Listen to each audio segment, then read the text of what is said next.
Hey, welcome back to the channel. Hope everybody's having a great day. It's been a great couple weeks for me. I've got family up visiting, my mother and my two nieces. It's the first time for my two nieces, so it's been a real fun time showing them around.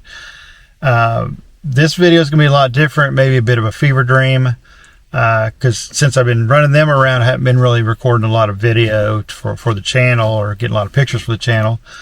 But today I'm going to record us heading out of Homer and heading back to Anchorage.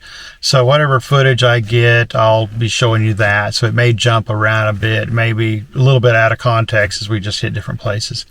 But right now I'm going to go grab me some breakfast, and then I'm going to run over to the harbor to see what I can find around the harbor, around Homer Harbor, because everybody else is asleep right now. And we'll stop at a few places the way back, maybe Deep Creek, Anchor Point, Tern Lake. We'll look for eagles and whatever we can find, moose, bears, whatever. So whatever I get, I'll be showing this to you. So again, I'm going to go grab me some breakfast, and I'll head down to the docks and see what we can find, and I will talk to you here in a bit.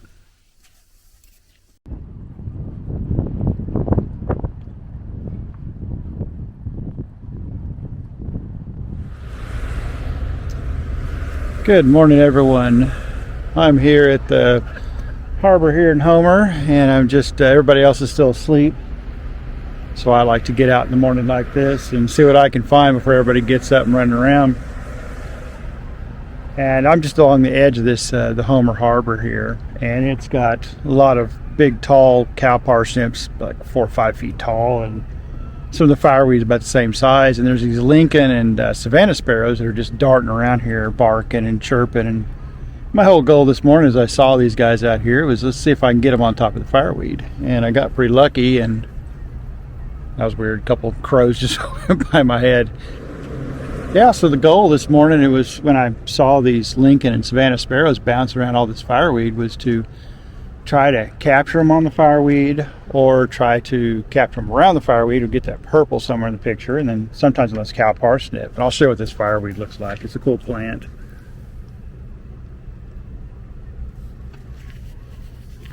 So we call that our calendar, Alaskan calendar. So the way fireweed works is it starts blooming at the bottom. As the summer goes along, the blooms go up, and when it gets to the very tip top, they say that's the end of summer.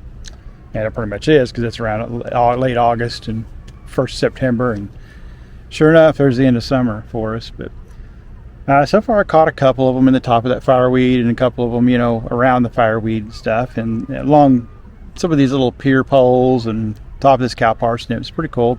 Hopefully the pictures turn out pretty good. They look good on the back of the camera, but we'll see when we get back. But so what I'm pairing it with this morning is the R7 with the 500 f4. Still just, you know, working out this R7. I could have the R5 out today, but the R7 is better. And I think it's better for what I'm trying to do, because I'm focusing on a small bird on a plant, and they're fairly close, but I'm trying to, you know, isolate them more. So that extra little bit of crop is helping make that bird larger in the picture than it would with the R5, which is really nice. I'm enjoying that part of this R7, be able to take a sparrow or something really small like that and make it bigger in the picture. It's really helpful. After this, we're going to be heading south. Love heading out of Homer, and we're going to be heading back towards probably Deep Creek and Anchor Point. Going to look for some eagles. They should be everywhere. When we came up, it was real rainy, and I didn't get a whole lot of pictures. We just kind of just walked around and just showing my family some of the sights and the birds. So, but today we will be trying to get some pictures of those guys and walking farther on the beach, because right now it's not raining, which is good. But it hadn't rained in Alaska, up here in this part of Alaska, for 2 months, so we really needed the rain. And it has been raining like crazy, and it has been cool. Like I said, it's about 50 this morning, and it's a little chilly. I can feel it in my hands a little bit because I'm close to this open water, and there's glaciers everywhere on the other side of the bay here. It's beautiful. I'm going to get back to taking these pictures a little bit, then I'm going to go rouse all the kinfolk up, get them up. We'll get down the road, and I'll probably talk to you when we get back down around Deep Creek or Anchor Point to look for the eagles, and I'll talk to you then. You guys take care.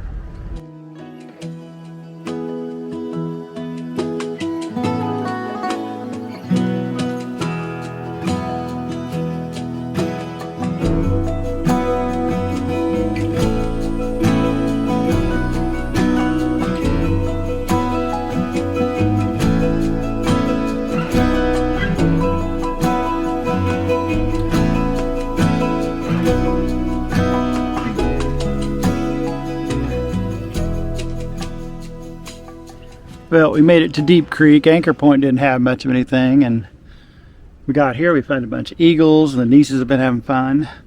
Actually, my youngest, she took this, my action cam here, and she went running around filming herself, so I have no telling what we got filmed there. And my other niece is over there. You can barely see her. She's playing with an eagle. It's just tolerant of her, real close. Out here in front of me, we have a ton of Yellowlegs and 2 or 3 types of plovers out here, so it's really cool. So I've had fun. We're going to walk more on the beach here in a minute and see what else we can find, but it's been a good day. It is cloudy. It's probably a horrible light to shoot, but when you get this close to shorebirds and that close to an eagle, I mean, it's 8 yards just sitting there. He just doesn't care. She's just talking to him like it's a pet. It's pretty funny. But I'm going to get back to shooting here a little bit, and I'm nice and muddy and what you're supposed to be when you shoot birds out here. So hopefully I got some good little footage and got some decent pictures, even in horrible light.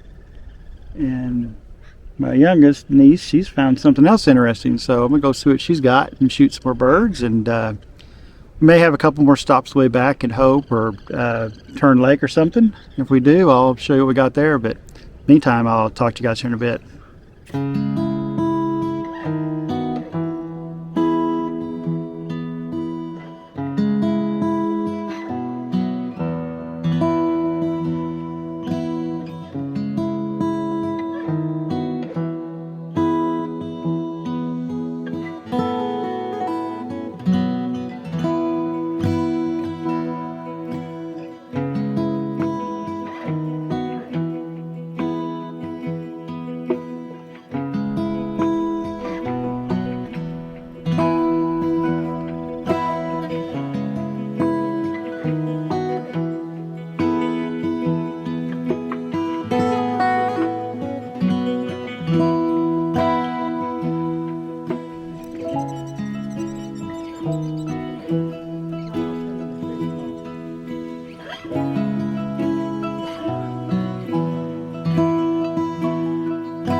So hopefully this video turns out good.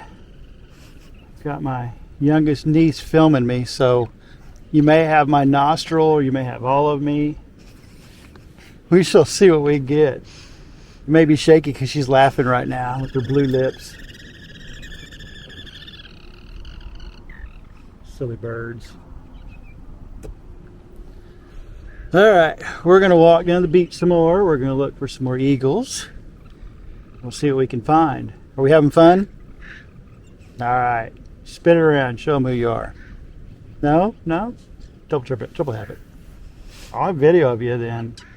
All right, she's camera shy. She don't want you guys to see her. All right, we'll talk to you here in a bit.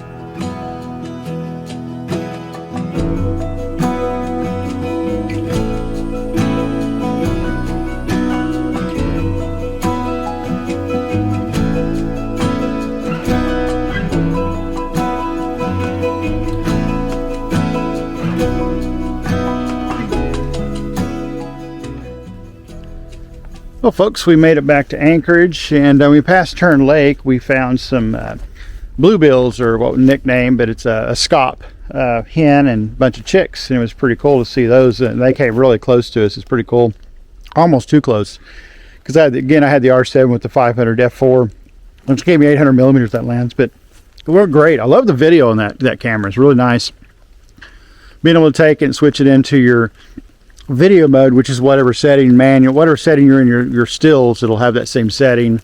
Or you could hit the button on top, to the red button, to get the R3, which is your C3, whatever you program in C3, it'll pick up those settings. And then we came here in Anchorage. I thought, well, let's go and see if it's about 9:30 or 10. So I thought, well, let's go see if we can find some moose. And we did. We found 2 twin bulls and a little bit bigger bull. They were pretty cool. The big bull was a little skittish. There were some cars that came by that kind of closer when he popped out near the road and scared him. He went back in the woods. And so it was a good encounter. We got some pretty good footage. The nieces had a blast seeing those 3 bulls together. And seeing 3 bulls together is not real common this time of year. But again, I enjoyed the R7. I even took and switched out to the nifty 50, the 50mm 1.8 lens. To do a little video and footage because, you know, that was 800 millimeters. I was just too close for a moose. I preferred having the 7200, but I had my niece on that 7200 with the R5. And speaking about that, she has used a DSLR, an older, real old Nikon with a manual lens. I mean, that's how old she's running, rig she's running, a little bit in Minnesota. And I gave her the R5, the 7200, and she just picked it up in 10 seconds. And taking great pictures, good pictures, really fun. And of course, getting her excited about photography again, which is love to see that. And but the R7, put in that nifty 50, performed well. Focus is great. It's a good little lens because that gives me 85 millimeters, so it's good portrait size. But yeah, like I said, I've been impressed with the R7. It's a great little camera. It works almost as well in low light as the R5. The only thing I'm noticing is you got to watch the color fringing when you're shooting stuff that's really, I mean, completely dark. You can get color if you push the ISO too high. The R5 does the same, but not as bad on the color fringing. So that dynamic range on the color is a little better on the R5. But like I said, I'm running the R7. This is my main camera right now. When I go out for the bears, I may change, but we'll see. But anyway, guys, thanks for watching. I love the community so far. You guys are great. Subscribe, share, leave me a comment, and I will see you on the next episode. You guys stay safe.